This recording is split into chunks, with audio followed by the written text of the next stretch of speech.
Bem, pessoal, sou o professor Inairo Gomes, Francisco Inairo Gomes, e estamos no campo das finanças. Neste vídeo, apresentaremos as histórias do capital e da distribuição das riquezas. Com ele, pretendemos, de uma vez por todas, acabar com o mito de que a emissão de moeda carece de lastro ouro, e principalmente que gera inflação. Em verdade, isso sempre foi uma grande e bem contada mentira.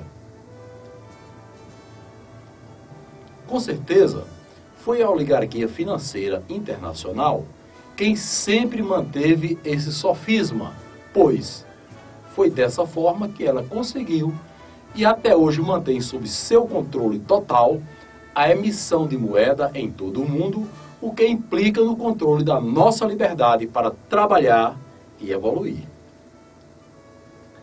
Esperamos que esses fatos registrados na história econômica, e que trazemos agora ao seu conhecimento, expliquem por que o processo de exclusão econômica e social e a escravidão das nações está intimamente ligado à emissão de moeda e porque comparamos um ser humano sem dinheiro com um pássaro com as asas cortadas. Passemos a história tanto da distribuição das riquezas como do capital, atentando para vermos como elas se confundem e certamente encontraremos aí o início das causas dos problemas atuais. O homem primitivo das cavernas certamente não necessitava de dinheiro capital, tanto quanto o homem atual. Vivia em pequenas tribos e o trabalho se limitava ao atendimento das necessidades mais imediatas e preliminares. Com o passar do tempo e o acúmulo de experiência, alguns seres humanos se revelaram melhor dotados para a caça, enquanto outros se sobressaíam na pesca e assim por diante. O surgimento dessa natural e embrionária divisão do trabalho traz por consequência a produção de excedentes de caça para uns e pesca para outros, cujo desfecho óbvio os levaria ao escambo, que é troca desses bens. Observemos que, até aqui, o problema gerado pelos excedentes de caça e de pesca, ou seja, da produção, decorrentes do trabalho de cada ser humano, podia ser solucionado mediante o simples escambo. Escambo é troca, gente. Desses bens, sem que houvesse a necessidade de escolha de um símbolo adicional para o trabalho, além dos próprios excedentes produzidos.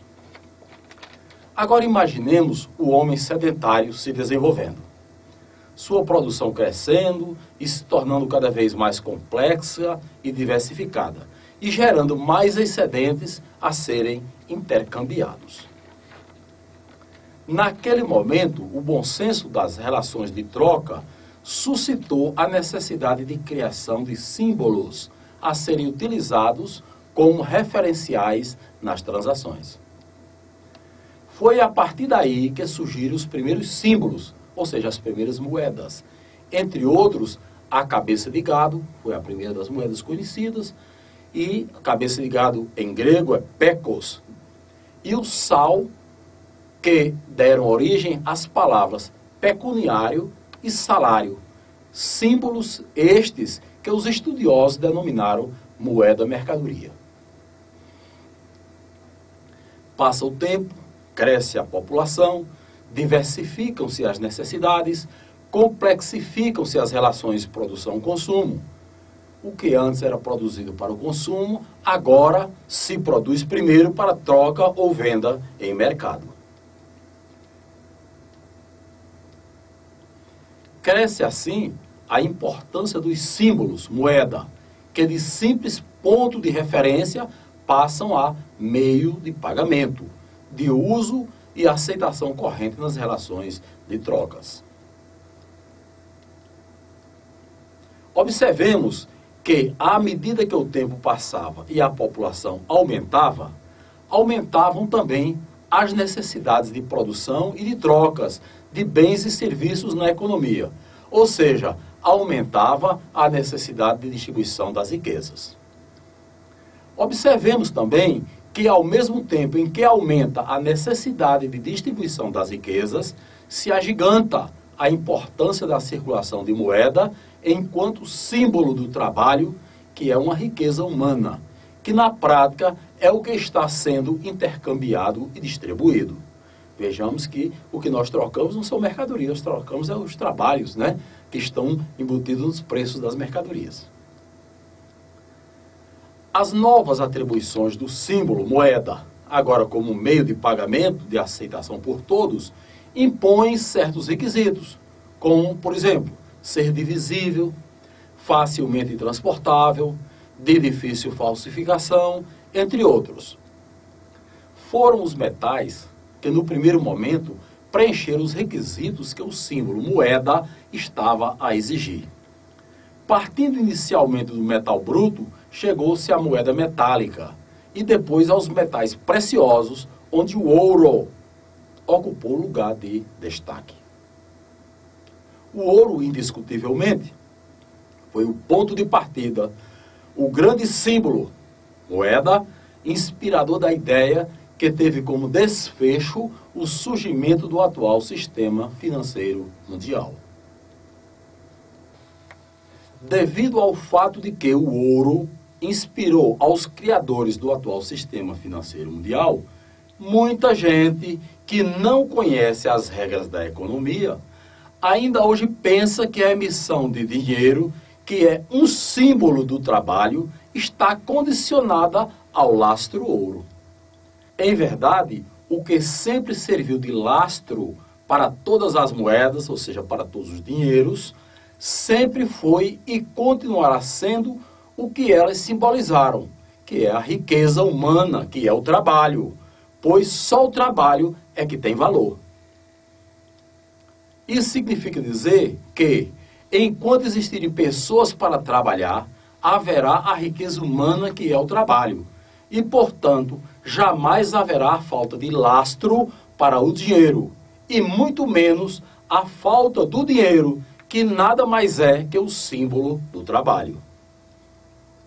Quanto ao ouro, este foi um símbolo moeda que, em dado momento da história, serviu de lastro para uns recibinhos criados por um certo banqueiro, fato esse que durou até quando o próprio banqueiro resolveu aplicar o seu primeiro golpe.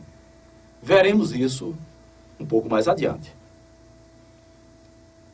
Aliás, o ouro, que já foi utilizado como moeda, simbolizando o trabalho, jamais poderia servir como lastro para outro símbolo, moeda, dinheiro. Nem antes, nem durante e nem depois da criação do atual sistema financeiro mundial.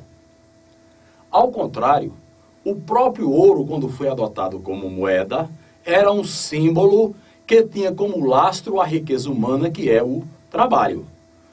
Outra razão pela qual o ouro jamais poderia substituir o trabalho como lastro é que o ouro, sendo uma riqueza natural, como qualquer outra, não tem em si qualquer valor.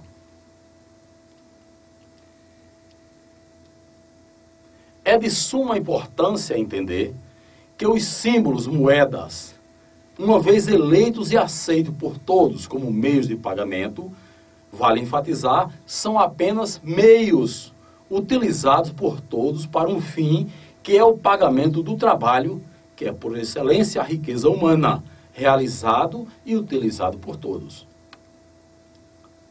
Isso implica em dizer que o ato de obstar o acesso aos meios de pagamento cria obstáculos para a realização e a utilização do trabalho, que é a riqueza humana, por todos e para todos, o que é inaceitável porque, entre outros males, se constitui a causa de desemprego e miséria. Destruindo o mito ouro como lastro para o dinheiro. Continuemos com as histórias da distribuição das riquezas e da origem do capital, que é o dinheiro, e vejamos o exato momento em que o próprio banqueiro se apropriou e extinguiu o lastro ouro que adotara para seus populares recibinhos. Um certo rico e esperto senhor a pretexto de oferecer aos cidadãos da época segurança para o seu ouro, então escondido em colchões, enterrado em potes debaixo das camas, enfiado em buracos nas paredes, atrás de quadros, escondidos, enfim, numa infinidade de locais os mais exóticos, e nós temos aí as notícias das famosas botijas, né? Vem dessa época. Ele decidiu construir um prédio seguro, equipado com uma caixa forte, um balcão e alguns móveis. Na fachada do prédio, uma placa que se lia banco. A ideia era simples. Ao invés de esconder o ouro, expondo-o a inúmeros riscos, o seu possuidor se dirigia ao banco e lá depositava esse ouro, pagando uma importância pelo serviço de guarda e recebendo um documento chamado recibo como comprovante daquele depósito.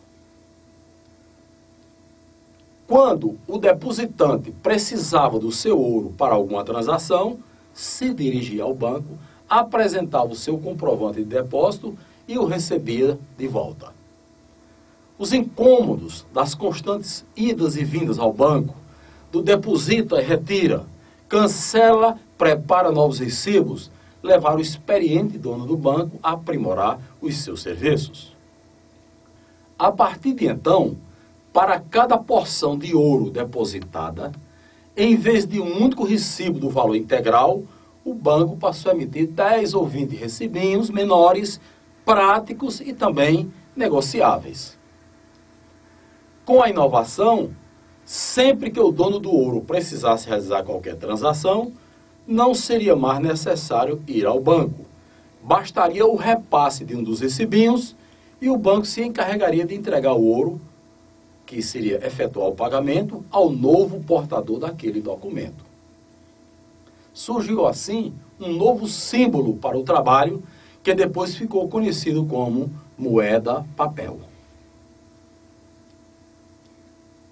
Observemos que nessas transações, o ser humano com o seu trabalho produz um bem, troca esse bem por ouro e depois troca o ouro por um papel. Observemos também que dessa forma o papel passa a ser o símbolo direto do ouro, que continua sendo o símbolo direto do trabalho e por conseguinte o papel passa a ser o símbolo indireto do trabalho. A boa nova trouxe consigo duas consequências importantes. A primeira, o ouro parou de circular, ficando guardado na caixa forte do banco, servindo apenas de lastro para os populares e práticos recibinhos. E segunda, o enriquecimento do dono do banco, até então conhecido apenas como banqueiro. Vejamos como esse enriquecimento foi possível. Percebendo que as reservas de ouro da comunidade haviam chegado ao seu limite, pois o depósito de ouro havia se estabilizado, o banqueiro decidiu aumentar os seus ganhos. Conhecedor das oportunidades que o mercado oferecia, dada a sua posição privilegiada, que lhe permitia tudo saber acerca dos negócios que eram realizados na comunidade, resolveu emprestar, a princípio, apenas as suas reservas, pelo que cobraria um ágio do interessado. O surpreendente resultado fez crescer a ambição por maiores lucros, e o agora agiota decidiu lançar a mão daquele lastro, ou seja, das reservas de ouro, que lhe fora confiado para a guarda, sem juros, obviamente, e emprestá-lo, obviamente, cobrando juros. Esta foi a última vez na história do sistema financeiro que o símbolo ouro serviu de lastro para outro símbolo, os populares recibinhos do banqueiro. A consequência não poderia ter sido outra. Em pouco tempo, todo o ouro pertencia ao dono do banco, que agora banqueiro agiota, e os recibinhos também. Importa considerar que quando falamos banqueiro, estamos nos referindo a toda uma oligarquia financeira, integrada por um seleto grupo de pessoas que, em várias localidades, se dedicava e até hoje se dedica à atividade capitalista, a qual consiste em emprestar dinheiro a juros.